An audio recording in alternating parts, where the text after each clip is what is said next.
Today I am going to show you how you can create infinite balanced pet food recipes with help of AI. There are 5 key elements which are needed to be present in all our recipes. First is a carbohydrate and fiber providing cooked cereal grain. For example, rice. Second is an animal origin protein source. For example, chicken. You can include plant origin protein source too. But for both cats and dogs, at least one animal origin protein source is essential to provide complete amino acid profile to pets.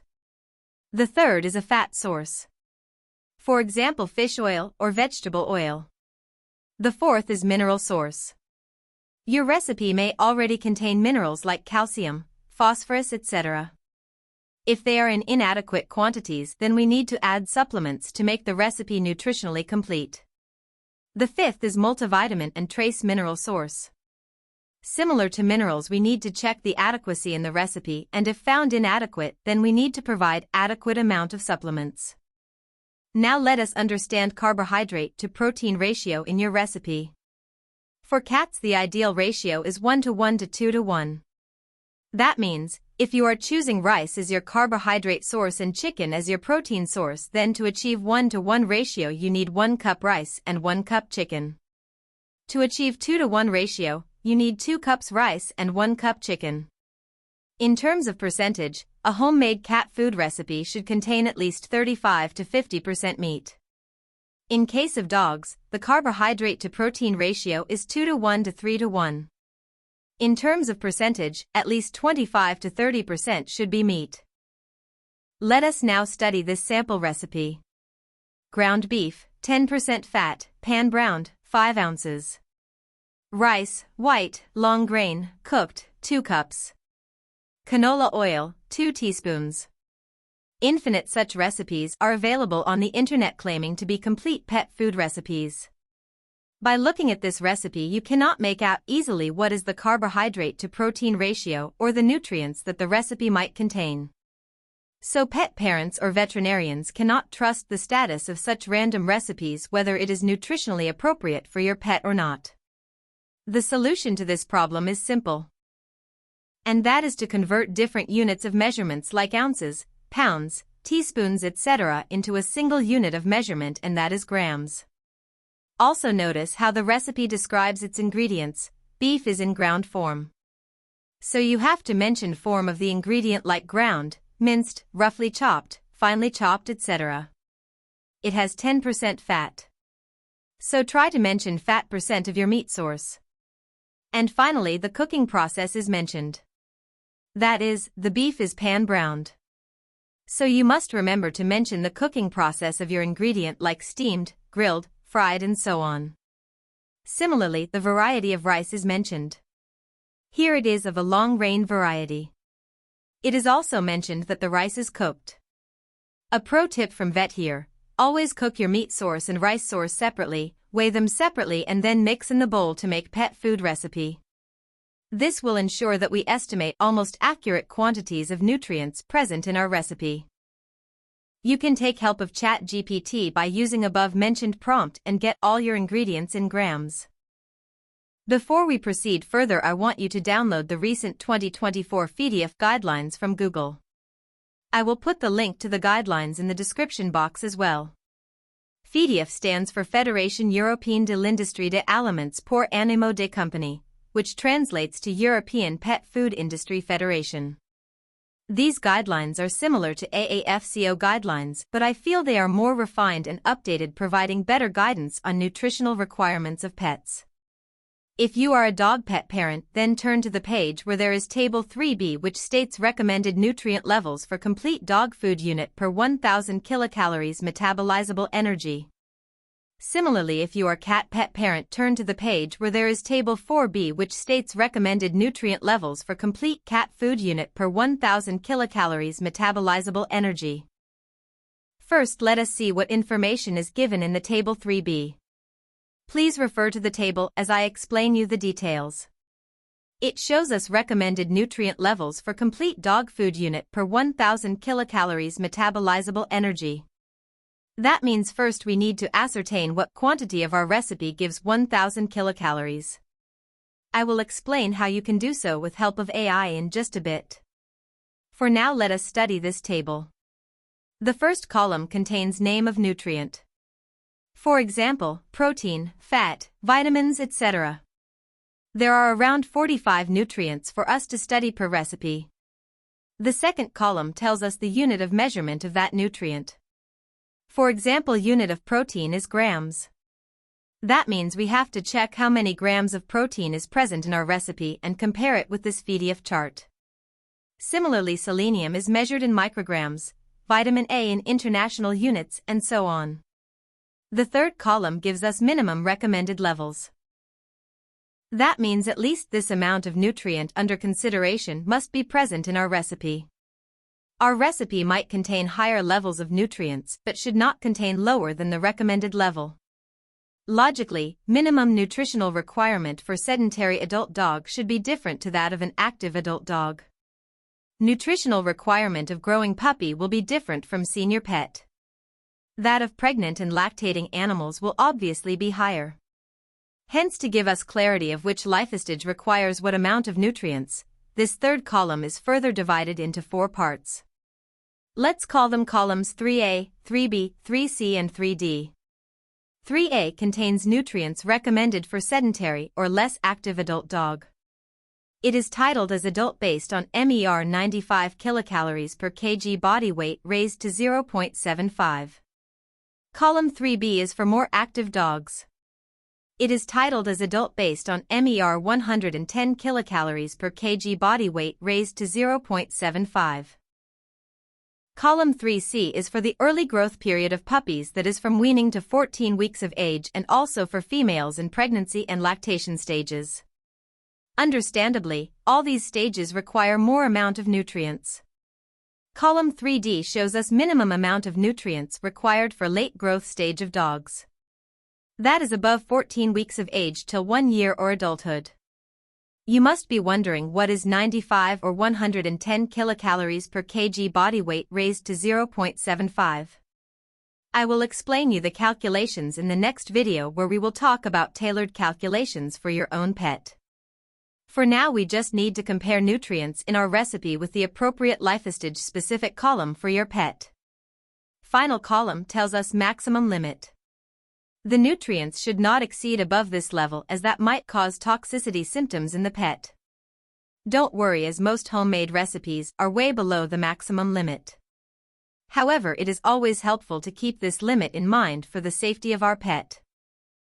Similar to dogs, recommended nutrient levels for complete cat food unit per 1000 kilocalories of metabolizable energy, ME, has 4 main columns. The first being nutrients, the second being unit, the third is minimum recommended levels. The third column is further divided into 3 columns. Let's call them 3A, 3B and 3C. 3A shows us minimum recommended levels for adults based on MER of 75 kilocalories per kg body weight raised to 0.67.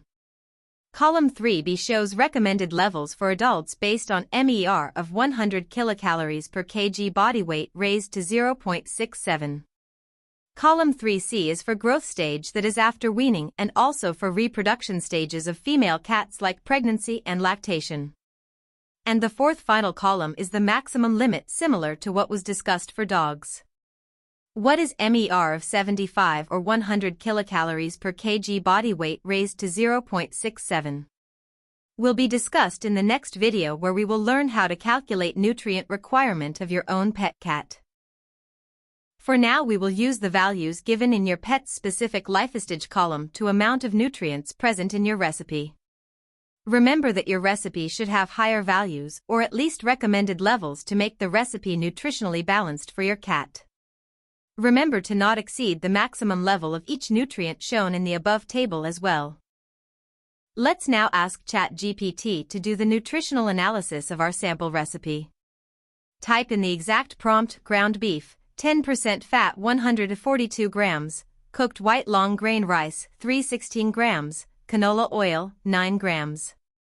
Calculate as fed, grams per 100 grams, moisture, energy density, fiber, ash. Hit enter and look at ChatGPT do all the calculations for you in under a minute. as fed grams per 100 grams moisture means amount in grams of moisture present in 100 grams of our recipe. Similar is the case for other nutrients. By default, ChatGPT will also calculate the approximate weight of our recipe. Note that down. For this recipe it is around 467 g. Energy density tells how many calories are present in 100 grams of recipe. So now you can calculate by simple cross multiplication the amount of recipe that provides 1000 kilocalories. For this recipe it came to be 586.90 grams of food. So we will now calculate all the nutrients for this 586.90 grams of food, which provides 1000 kilocalories. We will add the necessary supplements in this 586.90 grams of food to balance this recipe. Then we will calculate the approximate portion size for your pet based on many factors which I will discuss in upcoming videos. See how ChatGPT does all the heavy lifting of calculations which would take me days to do.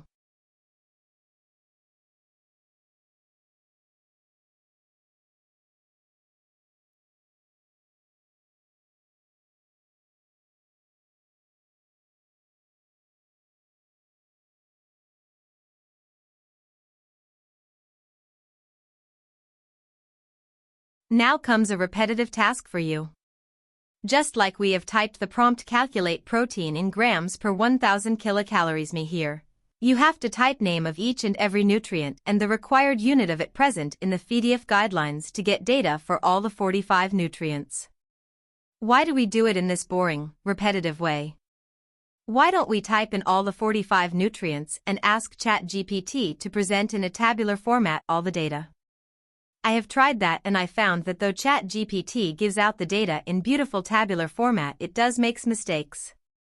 With 15 years of experience I can spot the mistakes easily, but you might not be able to spot the errors and that might affect your pet's health disastrously.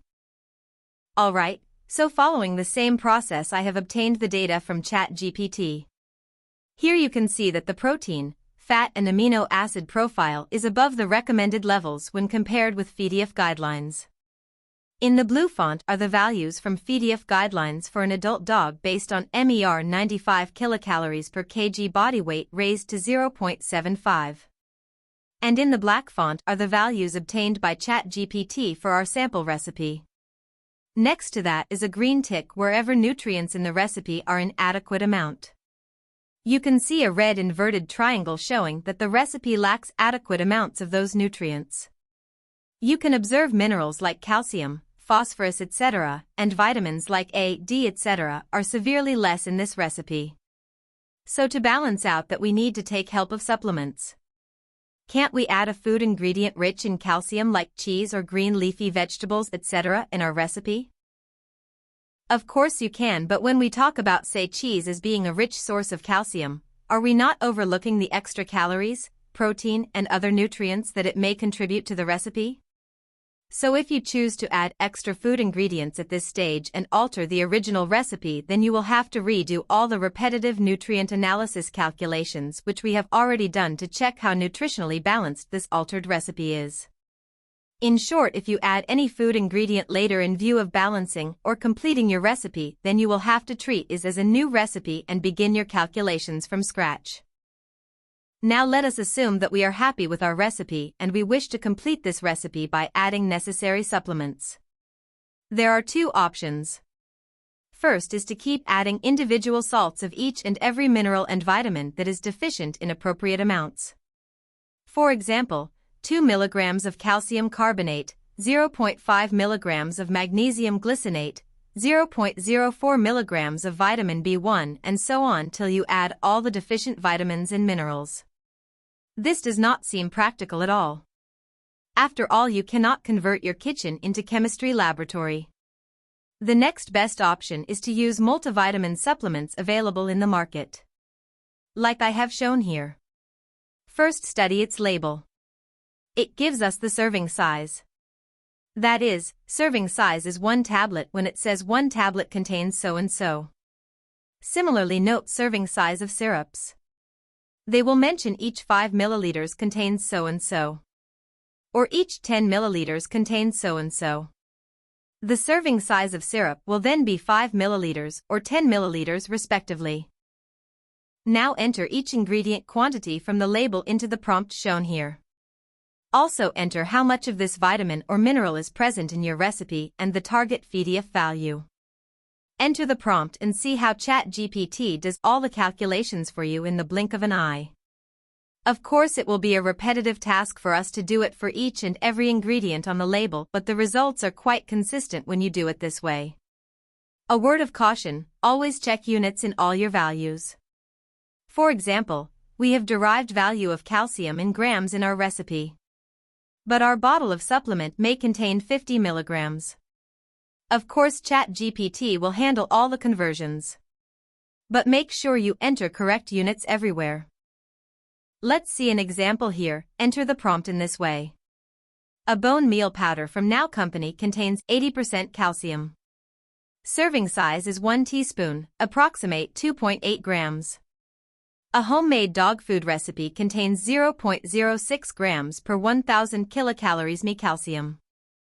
PDF minimum requirement for balanced nutrition is 1.45 grams per 1000 kilocalories me. How much of Now supplement should be added to achieve the target level?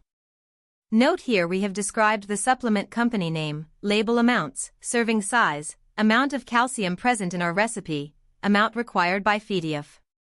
Hit enter and ChatGPT will show you detailed calculations and give you accurate amount of supplement needed to balance this recipe. I had done this exercise for each and every ingredient on the multivitamin label shown and I got the above results. We need 0.31 tablet to balance vitamin B1, 0.70 tablet to balance vitamin B2, 2.26 tablets to balance vitamin B12 and so on. Here we are talking about the same tablet. Remember, it is a multivitamin. Meaning, one tablet contains many nutrients. Seeing the values, you can choose from 0.5 tablet to 1 tablet. If it's a big dog, then probably 2 tablets. Now take a look at calcium and magnesium values. We need 27.87 tablets to balance calcium and 9.6 tablets to balance magnesium. That is practically impossible quantity to give a pet daily.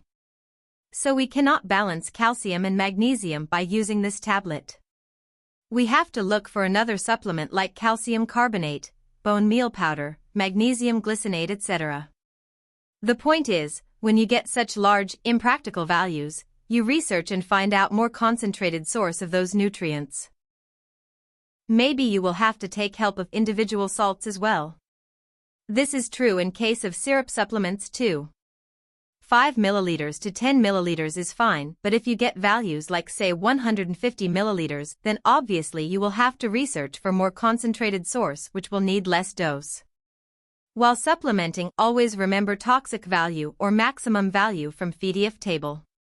Make sure you do not exceed the limit of any nutrient. Supplementing for small dogs and cats should be precise. Make sure you use pet-safe supplements. Knowing the role of each nutrient in the body will help you choose your supplements wisely. Prolonged deficiency of nutrients in the diet will result in your pet showing certain signs and symptoms.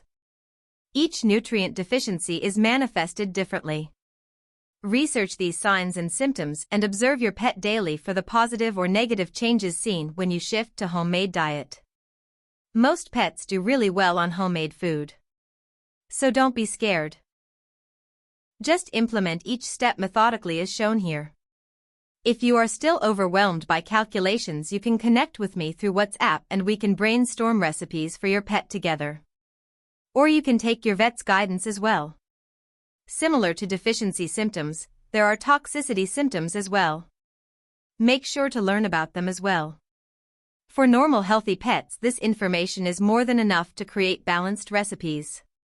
For pets with diseases like liver issue, kidney issue, etc., there are many do's and don'ts which need thorough understanding of nutrition, physiology, pathology, etc. Hence, in such cases, please take your vet's guidance or WhatsApp me for help. After balancing, our recipe now looks like this. This is an overly simplified recipe. I chose this recipe because its nutritional values are available in one of my veterinary nutrition textbook. Hence it was easy for me to cross-check the results of ChatGPT. Of all the AI agents that I have used so far, ChatGPT gave the most accurate results. Your recipe should obviously contain more food ingredients so that the number of supplements needed will reduce.